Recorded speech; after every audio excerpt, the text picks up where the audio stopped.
Hello and नमस्ते सभी को, कैसे हैं आप सब। Welcome back to the channel. तो गाइज़, आज हमारे गांव में है पूजा, जिसको हम बोलते हैं जागर लगेंगे आज। तो जागर बेसिकली क्या है कि जैसे देसी में होता है जागरण, वैसे ही यहाँ होता है जागर।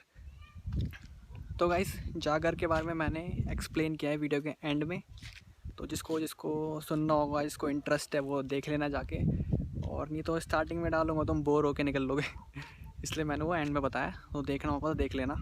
सही है। तो दोस्तों, ये है हमारे यहाँ का नाग देवता का मंदिर। तो सुमित भाई हमको बताएंगे इसके बारे में कुछ। बता सुमित भाई। ये नाग देवता का मंदिर है। अभी यहाँ पे मंदिर नहीं बना। अभी कुछ टाइम बाद यहाँ पे मंदिर का निर्माण किया जाएगा। तो तब जाके मंदिर बनेगा पूरा। अच्छा, यहाँ पे नाग देवता का वास है। यहाँ पे पाया जाता है नाग। नाग हमको अभी मिलेगा यहाँ पे नाग? हाँ, मिल सकता है। तो अगर तुम यहाँ से पत्थर हटाओगे तो यहाँ पे मिल सकता है तुम्हें नाग। अच्छा, इसके अंदर होंगे अभी? हैं हाँ, इसके अंदर। भाई साहब, गजब। तो यहाँ की ये स्टोरी है इसकी। यहाँ से किसी ने यहाँ से पत्थर निकाले थे अपना घर बनाने के लिए। तो उन्होंने जब घर बनाया अपना, तो वहाँ पे बहुत सारे मतलब सांप आने लग गए। हर रोज़ 8-10 उनको भगाते, फिर वो दोबारा आ जाते। तो फिर उन्होंने इसकी पूजा वूजा कुछ करी, फिर उसके बाद से फिर वो सांप आना बंद हो गए। तो हमने देखा नहीं है, बट ये हमें हमारे दादाजी वगैरह ये कहानी बताते हैं, तो भाई सच्ची बताते होंगे। तो ये सब होता है यहाँ पे, और बाकी आपको कुछ और इंटरेस्टिंग बातें हम बताते रहेंगे। मिलते हैं आगे। सो गाइज़, जागर अब बस स्टार्ट होने वाले हैं। 9 बज चुके हैं। हम सब जा रहे हैं अब नीचे जहाँ जागर होंगे। तो आज सिर्फ कम होंगे जाकर, 2 घंटे के आएंगे, 2 या 3 घंटे के। फिर कल सुबह जाएंगे सब लोग हरिद्वार। फिर वहाँ से आके फिर दोबारा से होंगे जागर पूरे वाले, जो पूरी रात होते हैं। तो चलते हैं, अभी देखते हैं कैसे कैसे हो रहा है।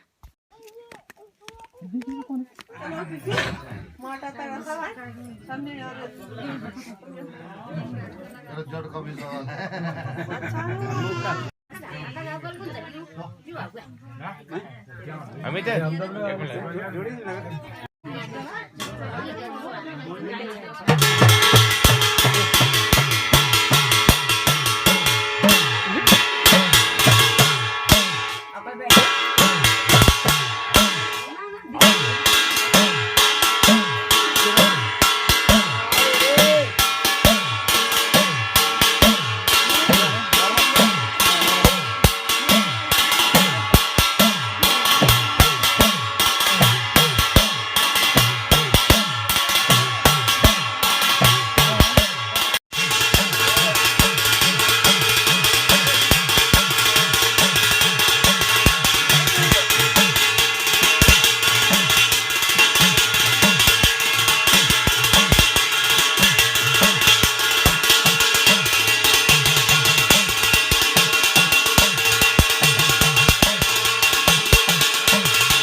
हेलो एंड नमस्ते सभी को, कैसे हैं आप सब। Welcome back to the channel. तो गाइज़ आज हमारे गांव में है पूजा, जिसको हम बोलते हैं जागर लगेंगे आज। तो जागर बेसिकली क्या है कि जैसे देसी में होता है जागरण, वैसे ही यहाँ होता है जागर। तो आज हमारे यहाँ होगा जागर, जो कि मतलब एक तरह से पितृ पूजा है। तो आज यही एक मेन रीज़न है कि हम लोग सारे गाँव आए थे। तो जैसे जैसे होता है वो जागर मैं आपको दिखाऊंगा और आपको थोड़ा पता लगेगा कि कैसे कैसे यहाँ पे सब कुछ होता है। तो जागर एक्चुअली क्या है मैं आपको बताता हूँ कि इंस्ट्रूमेंट होते हैं दो। एक होता है हुडुक और उसके साथ होती है थाली, वो दोनों बजाते हैं। उन दोनों की कुछ ताल ऐसे बजाते हैं कि देवता को बुलाया जाता है उनकी ताल से, और वो सब यहाँ पे मतलब फ़िक्स होता है इन बंदों पे कि इस पे ये आएगा, इस पे ये आएगा। तो ये सब होता है। तो वो एक टेक्निक थी जो हमारे पूर्वजों ने निकाली थी या बनाई थी, जो भी आप कह सकते हो, कि हम उनसे कांटेक्ट कर पाते हैं पूरा। तो भाई ये एंशिएंट साइंस है, तो ये बहुत ही तगड़ी चीज़ है। यहाँ एक बड़ी मिस्ट्री है, यहाँ तक आज तक कोई नहीं पहुँच पाया है। मॉडर्न साइंस भी है अपने रास्ते पे वहाँ तक पहुँचने की। एंड उत्तराखंड को देवभूमि इसीलिए कहा जाता है कि ये द लैंड ऑफ गॉड्स है। तो बहुत सारी मिस्ट्रीज़ है भाई यूनिवर्स में, कौन क्या है किसी को कुछ नहीं पता, कोई सॉल्व नहीं कर पाया है। तो ये सब सुनने में थोड़ा तुमको अटपटा सा लग रहा होगा, पर भाई किसी रीज़न है की वजह से ही कहा जाता है उत्तराखंड को देवभूमि। तो ये पुरानी टेक्निक्स हैं जिनका वैसे कोई एक्सप्लेन तो कर नहीं सकता, कोई किसी को पता भी होगा तो कोई बताता नहीं है। तो ये सब तो हमारे लिए एक मिस्ट्री है पूरी। तो जैसा जैसा होगा मैं आपको बताऊंगा, मतलब दिखाऊंगा कि ऐसे ऐसे होते हैं जागर। ऑल्सो गाइस जो हुडुक और थाली बजाते हैं रिदम में, उसके साथ मंत्रास भी बोले जाते हैं, उसको हम रासा बोलते हैं। तो इन सब के कॉम्बो से कुछ मतलब वाइब्रेशंस ऐसी आती है या कुछ होता है कि देवी देवता से हम कांटेक्ट कर पाते हैं। आई ना सुनने में बहुत अटपटा है, बट भाई ये है देवभूमि की खासियत। तो ये सब होता है। और बहुत बोल रहे होंगे कि भाई अंधविश्वास एंड ऑल, तो यार होता है ये सब। मुझे भी ऐसे ही लगता था पहले, बट मेरा एक कज़न है तो मतलब उस पर भी अब स्टार्ट हो गया था आना। तो भाई हमने उससे पूछा कैसे कैसे होता है, तो उसने बताया था कि ऐसा कुछ होता है। तो ये सब सच है। हालांकि आजकल के मॉडर्न ज़माने में सब भूलते जा रहे हैं, ये सब कुछ अपनी रूट से बहुत दूर हो गए हैं। तो ये ज़रूरी है कि अपने रूट से अब कनेक्ट रहें और हमें पता होना चाहिए भाई ये सब कुछ, क्योंकि होता है। और पहाड़ों में तो ये सब नॉर्मल है ही। एंड क्या है कि देवी देवताओं के साथ साथ जो पूर्वज होते हैं ना हमारे, वो भी आते हैं, उनसे भी कांटेक्ट करते हैं। तो आप उनसे जो कुछ भी पूछो एकदम ठीक ठीक बता देते हैं, और जो दिक्कत है उसका सॉल्यूशन जो होता है वो सब तुम्हें वो बता देते हैं। तो भाई कुछ ना कुछ है जब तो ये सब वो बता पाते हैं ना, कुछ एनर्जी होती है, जो भी होता है आप कह सकते हो उसको, मिस्ट्री है। आजकल क्या है कि बहुत कूल बंदे हैं भाई, वो कहते हैं कि मैं नहीं मानता ये सब, कुछ नहीं होता ये सब। तो सही है भाई, मत मानो, कोई फोर्स नहीं कर रहा है। तो वही है, मानो तो सब कुछ, ना मानो तो कुछ नहीं, वही वाली बात है।